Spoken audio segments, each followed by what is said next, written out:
Стандартная общеобразовательная 165-я школа Казани всегда славилась своими нестандартными подходами в вопросах образования. Но взять хотя бы такой предмет, как математика. В этом году в 5 классе в качестве эксперимента этот предмет здесь начали преподавать на английском языке. И, по словам педагогов, результаты уже налицо. Было опасение, наверное, в том, что дети будут сложно воспринимать английский язык. Но детям, наоборот, мне кажется, из-за этого интереснее, что как-то они понимают, что благодаря этому они будут знать и английский язык, и в том числе и математику. Сегодня в школе обучаются дети 20 национальностей, но когда стал вопрос выбора родного языка, то 82% родителей предпочтение отдали такому предмету, как родной татарский язык. Этот урок проходит в так называемом смешанном классе, то есть один из родителей у детей татарской национальности, и каждый из них чувствует свою причастность к истории и культуре великого народа. Зная татарский, я могу разговаривать с представителями азербайджанского народа, потому что эти языки, они более похожи. Например, с представителями турков, то у них тоже язык похожий. Я состою из этого рода, и мне нужно как бы продолжать это. Этот род? Да. Это мой родной язык, я должна его знать. Директор 165-й школы Айдар Шамсудинов и для коллег, и для своих подопечных является настоящим примером для подражания. Он свободно говорит на 6 языках и своим учащимся старается привить эту любовь к науке и знаниям. Потому, возможно, и личность директора, и его профессиональные заслуги сыграли свою роль при выборе учебного заведения для реализации первого этапа проекта по созданию полилингвального образовательного комплекса. Образовательная система, одним словом, должна соответствовать требованиям современного развития общества нашего и укладу экономики, науки и техники. Республика по многим показателям экономики находит пути решения и становится конкурентоспособным, но наши дети должны быть конкурентоспособными. Мир открыт. Мир открыт. Мы должны подготовить наших детей таковыми, сохраняя родной язык, владея совершенствуя государственным языком Российской Федерации, русским языком, владеть должны минимум.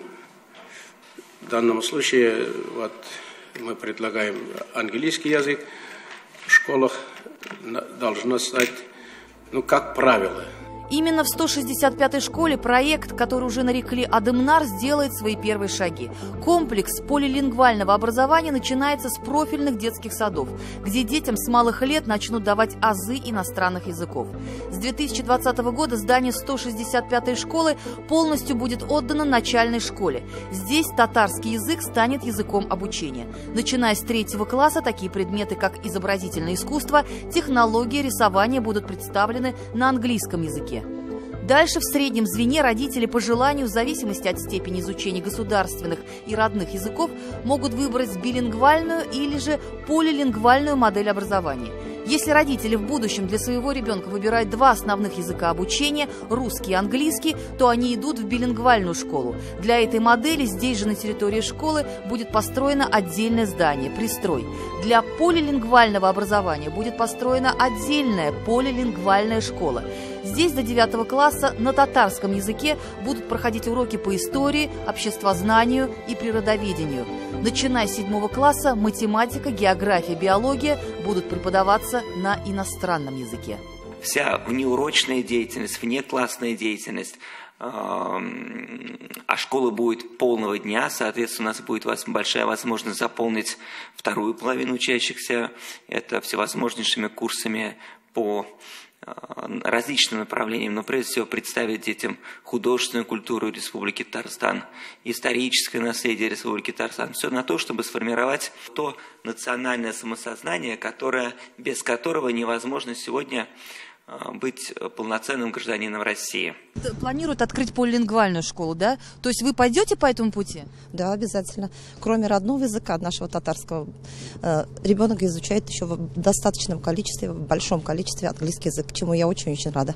Для того, чтобы что-то получить в этой жизни, нужно трудиться. Чем больше мы трудимся, чем больше изучаем, наверное, это и дает возможность потом устроиться в жизни хорошо. Вы гордитесь сегодня своим сыном? Я горжусь. Я горжусь своим старшим сыном, я горжусь своим младшим сыном, который заканчивает в этом году 11 класс в этой школе, тоже изучает и татарский, и английский язык. Комплекс для полилингвального образования уже строится. Здесь, на улице Бондаренко, Казани, даже висит строительный паспорт. Объект – общеобразовательная школа на 1224 места со спальным корпусом. Это говорит о том, что именно здесь будет и школа, и интернат.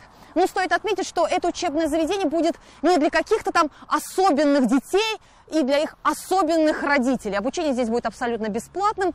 Главное, чтобы было желание учиться, учиться и еще раз учиться. Мы специальным отдельным проектом поставили еще строительство интерната со всеми условиями.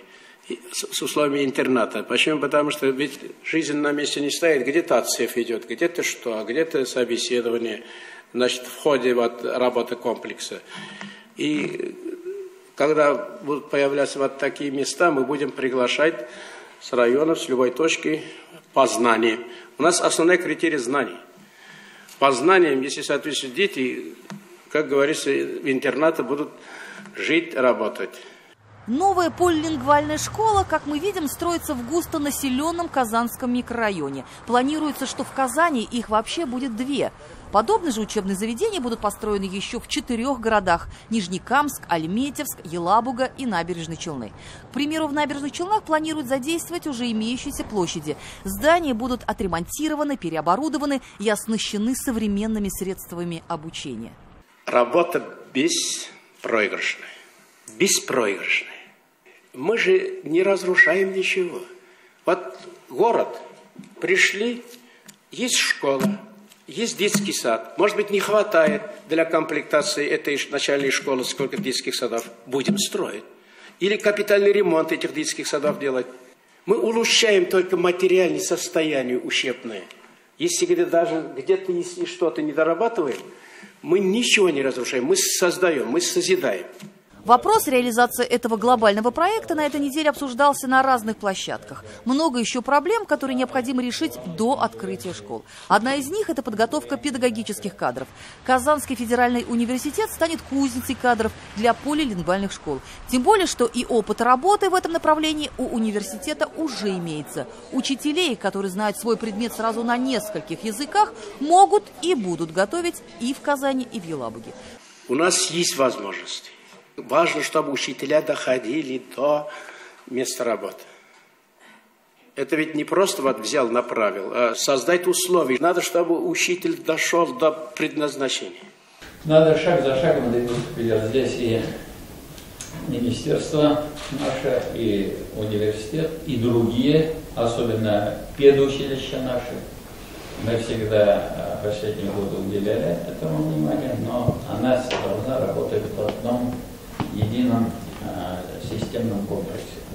По словам государственного советника Ментимира Шаймиева, у этого проекта очень гуманная миссия. Это ведь не только знакомство детей с достижениями мировой науки и культуры, это не только расширение их кругозора, но и воспитание в духе толерантности и межнационального согласия, что так важно в современном мире. А это значит, что только вперед к знаниям и согласию. На хорошей работе у себя на своей родине, имея высокие технологии, зачем где-то что-то искать? Я не уговариваю, я просто мы должны знать цену себе и этим возможностям. Ильзира Юзаева и Роман Безменов. 7 дней.